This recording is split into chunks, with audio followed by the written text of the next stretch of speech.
வணக்கம் ஆபிரகாம். அதாவது கடந்த 2019ஆம் ஆண்டு நடைபெற்று முடிந்த மக்களவை தேர்தலில் திமுக பொதுச் செயலாளர் துரைமுருகனின் மகன் கதிரானந்த் போட்டியிட இருந்தார். அப்போது பார்த்தோமானால் வருமான வரித்துறை அதிகாரிகள் துரைமுருகன் வீட்டில் சோதனையானது நடத்தினர். அப்போது வீட்டில் இருந்த 10 லட்சம் ரூபாயை பறிமுதல் செய்யப்பட்டன. அது மட்டும் இல்லாமல் அவருடைய ஆதரவாளர்கள் வீட்டில், அதாவது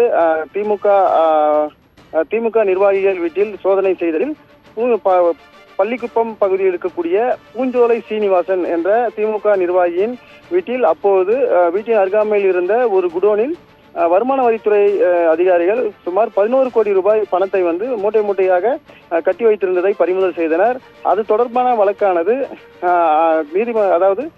வருமான வரித்துறையினர் காட்பாடி காவல் நிலையத்தில் தெரிவித்தனர். அது தொடர்பாக வழக்கும் பதிவு செய்யப்பட்டன.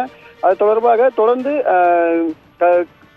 நாடாளுமன்ற உறுப்பினராக இருக்கக்கூடிய கதிரானந்த் மற்றும் பூஞ்சோலை சீனிவாசன் இருவர் மீதும் வழக்கு பதிவு செய்யப்பட்டு அந்த விசாரணையானது தொடர்ந்து நடைபெற்று வருகின்றன. இந்த விசாரணை வேலூர் நீதிமன்றத்தில் நடைபெற்று வருகின்றன. அதாவது வேலூர் நீதித்துறை நடுவர் நீதிமன்றம் ஒன்றில் இந்த விசாரணையானது நடைபெற்று வருகின்றன.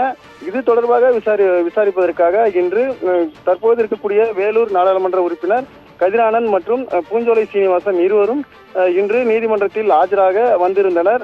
அப்போது இருவருடன் திமுக நிர்வாகிகளும் வந்திருந்தனர். இதனால் நீதிமன்ற வளாகம் சற்று பரபரப்பாக காணப்பட்டன. மேலும் நீதிபதி அவர்களுக்கு வரும் 24ஆம் தேதி மீண்டும் ஆஜராக வேண்டும் என நீதிபதி அவர்கள் உத்தரவிட்டிருந்தார். அதன் பேரில் நாடாளுமன்ற உறுப்பினர் கதிரானந்த் நீதிமன்ற வளாகத்தை விட்டு தற்போது வெளியே சென்றிருக்கின்றார். மேலும் நாடாளுமன்ற உறுப்பினர் கதிரானந்த் மற்றும் திமுக நிர்வாகிகள் இந்த வேலூர் நீதிமன்றத்திற்கு அதிக அளவு வந்ததால் இந்த வேலூர் நீதிமன்றம் முழுவதும் பரபரப்பாக காணப்பட்டது.